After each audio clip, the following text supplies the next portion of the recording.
Just a quick update. I'm on turn 6, getting close to dusk here.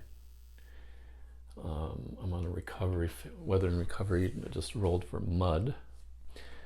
I just wanted to, something I haven't touched on, and that's the holding boxes for eliminated units. If you notice over here, the French have one unit up here totally eliminated. Actually, when if you notice that PEU stands for permanently eliminated units, and if you had to take a step loss and you were already at one step loss, you go into the permanently eliminated box. You have no chance for recovery. These are for units that maybe retreated and couldn't retreat because of zone of controls, whatnot. And then they get put in here. You make sure you mark on here how many, keep track of combat casualties for each of the formations. And so I just rolled this was actually here. How did that work here? Yeah. And no, this was here. I rolled a 6, and let me backtrack here a little bit. Because the French formation, this AG corps, reached its, was past its casualty limit for being demoralized. You see AG at 16 and I'm actually at 19. If you count up 10 right here plus this 9, that's 19. So I just rolled for this one. He got a 1 on this recovery phase. So he goes over here, flipped. During the reorganization segment, we can bring him back, but I won't be able to use that leader. Is going to be out of command while he does that. So if I choose to do that, then I'm going to lose that leader and any command for that turn. This one just rolled, I rolled a 6, and what happens is demoralized, it says demoralized 1, 2, 3, 4 go to map, demoralized 6, 5 or 6. It's funny how they put this, it should be 5 to 6. They're permanently limited, and I rolled a 6, so now I have to put this one up here.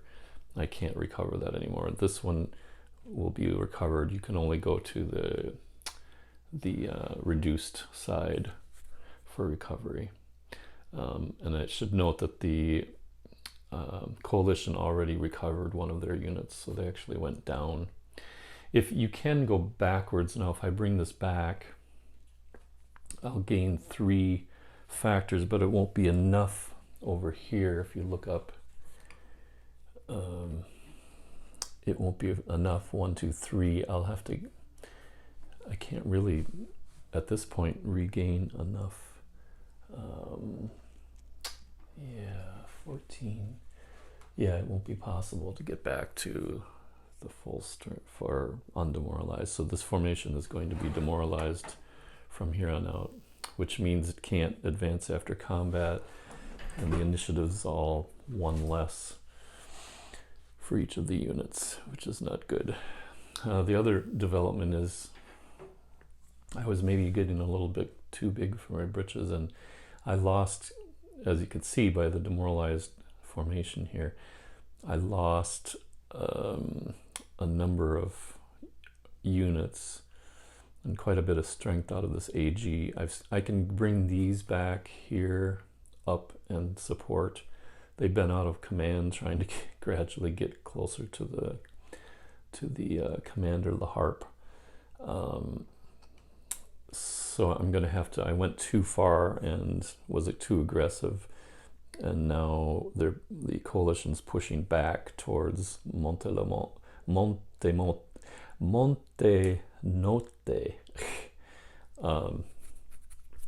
And so I'm going to have to set up a defense around here.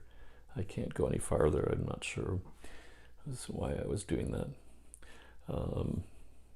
And then over here, I actually got an alternate reinforcement with these two units, and they were able to secure this trunk line and these two citadel hexes. And the Piedmont army is coming down here. Basically, they'll just act as interference. They don't want to do anything too rash, because the other victory point hex is up there. So Napoleon's going to be coming in here at night, so it'll make things interesting. And that's at the 6 p.m. turn. One thing I want to point out that I've been missing, and that is road march. I haven't been bothering to put units into road march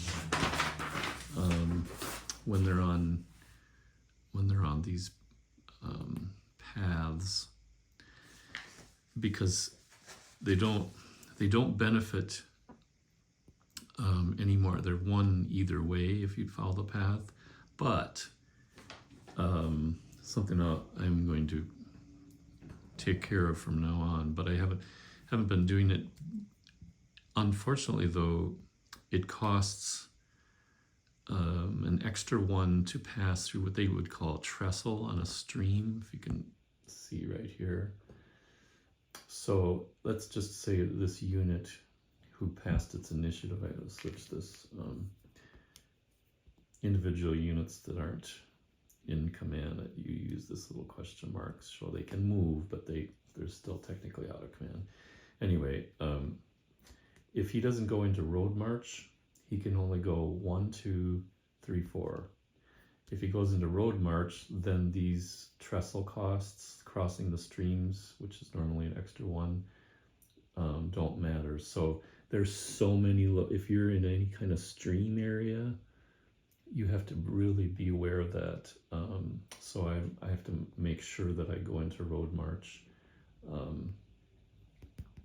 when I'm using these paths, when there's a bunch of streams around. There are places, like if you get into this really forested area up here where there are no streams to cross, and going down the center of that, but otherwise they're all over the place.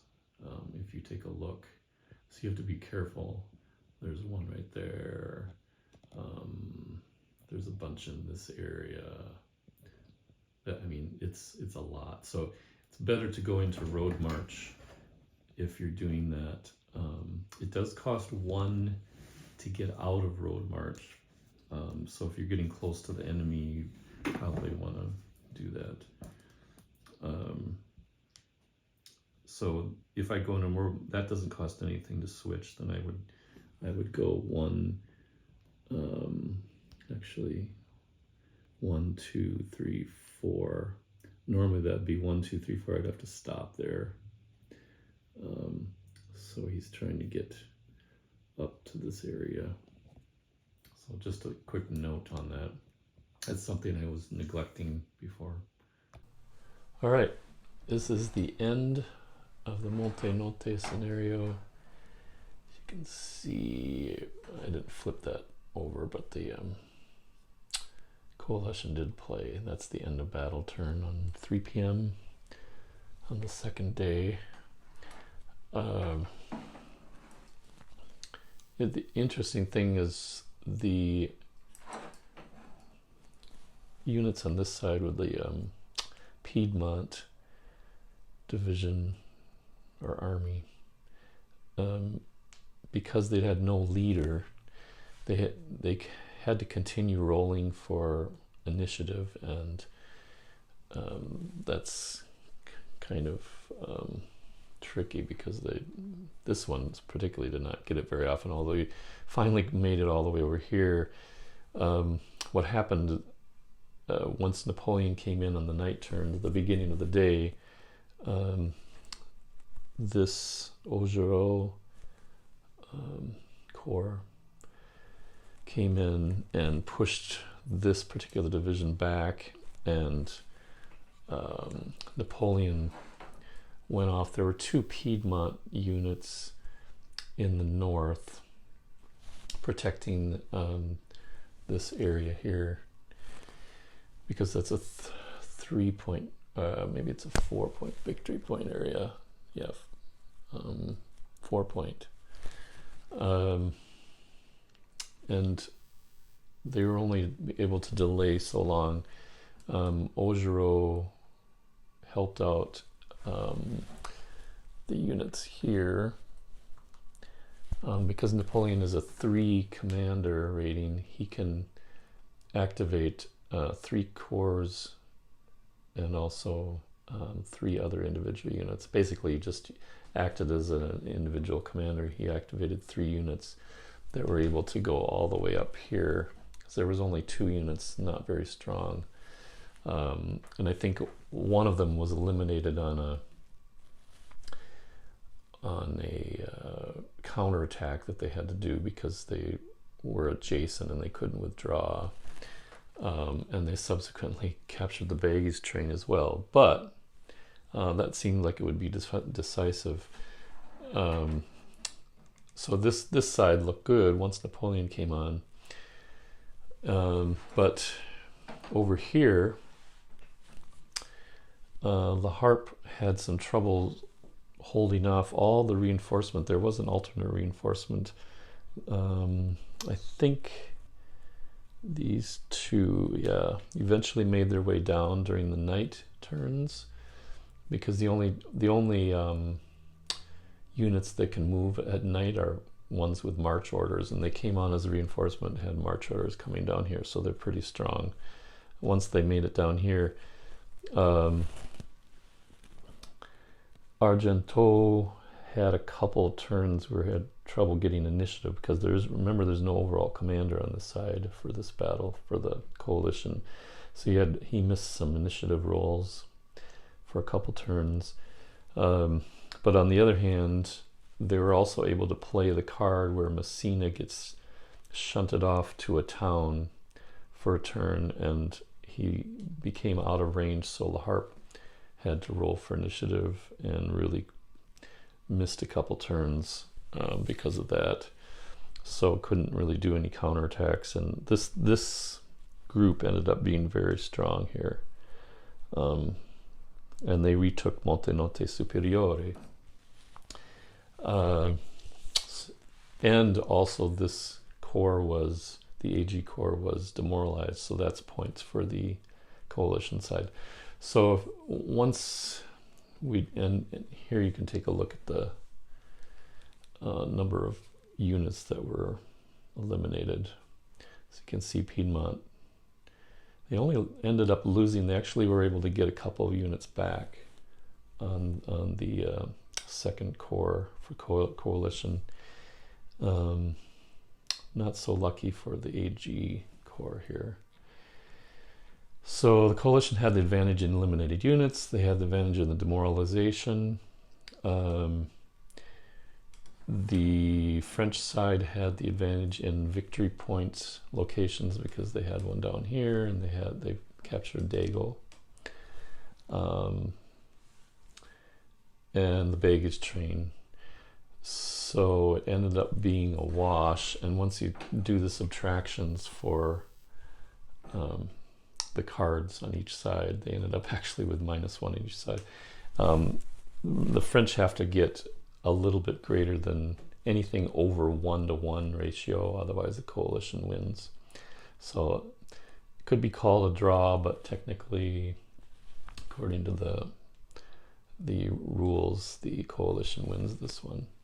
I think there was two major mistakes on both sides, at least from my perspective. You probably see more, but first of all, this AG course should have sat tight. Once they captured this, they should have come forward maybe a little bit if they could try to build some fortification hexes, at least one. That would have helped. Because Montenotte is not technically, I mean, it's in woods. These little buildings don't really count.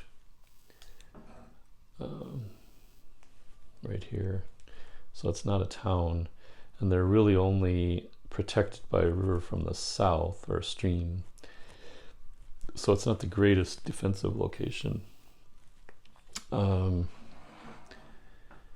then, so the French should have pulled back and just went into defense, because I didn't realize how potent Napoleon, once Napoleon gets on, having those units push up, because there really wasn't a lot of defense here.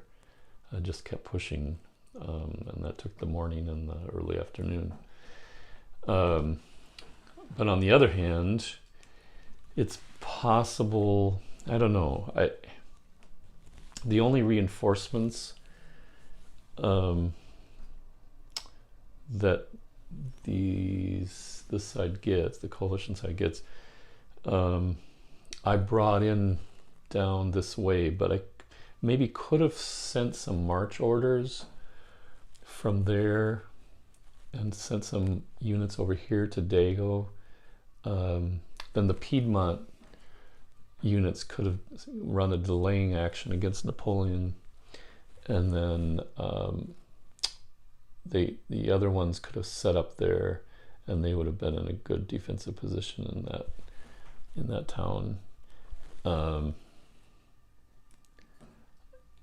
And they would have been out of initiative, or out of command range, obviously, and out of supply. But I think defensively that wouldn't have mattered. So I probably could have sent a couple of these units over. I mean, the coalition technically won, but they could have done better than that. Again, this is kind of a small battle, but I just wanted to post something that gives you an idea of how things run with the regular rules, and of course without hidden units, and the use of the cards. I'm still having misgivings about the cards, because there's so many. You have to play a card. You can play a tactics card for the. Here, I'll show you just as a reminder. You can play a tactics card during the card phase for just the movement points, but and then you don't lose any victory points. But sometimes you're stuck, and all you have in your hand are cards that are subtracting victory points, and those can accumulate pretty quickly. So at one point I had -11. When I first counted the cards, I had -11 and -9 for each side, and then we started running the victory point totals. So without the cards, it may have been more like, I don't know,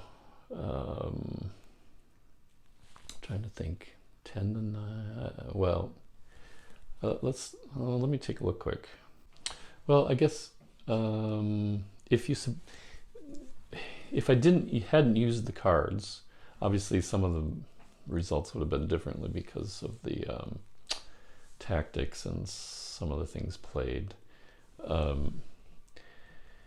But if I count the reinforcements, each side had one alternate reinforcement. That's a -3 each time you have that happen. So the result without the cards, but subtracting the reinforcement, negative, that would, or -3, taking that away, that would be, I think, ended up being 9 victory points for coalition to 8 with the French. So it was still pretty similar. It's that marginal victory for coalition. Let's say, just as an example, if then obviously if this Montenotte had been recaptured by the French, then the French would have won a marginal victory. I think Napoleon's bound to, unless they're really unlucky, the French are really unlucky, they're bound to capture this, because I think there's enough forces. There's not enough Piedmont forces, but there are enough, and they can't get initiative that often.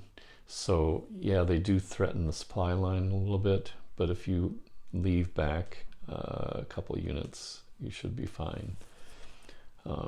This unit is almost worthless, and so it's possible French could have won without the cards. My only other question too, before I leave this, is that I think the way it's worded in the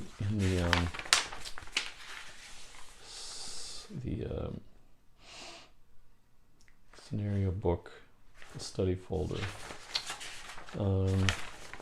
This is what they say when total victory points is 0. Convert scores of 0 to 1 in order to calculate VP ratio. Well, here's my question: what if they're negative? Is a negative total just made 0 and then the 0 becomes a 1? I don't know. I mean, at -1, it's obvious that the coalition tied, so to speak. But I'm wondering if, let's say, French was 0 and coalition was -1. Does the -1 get put to 0 and then they both get put to 1? I don't know. I'll have to check online to see what people have come up with for using the cards, because it seems like more often than not, at least on the day battles, that you're going to end up with a negative number because there's so many subtractions for cards. If I'm not doing that right, somebody can let me know. All right, that's a foray into one of the smaller scenarios of one of the newer volumes of this great system. Hope you can try it if you haven't been already. All right, we'll catch you later. I've got something coming Friday I hope to share.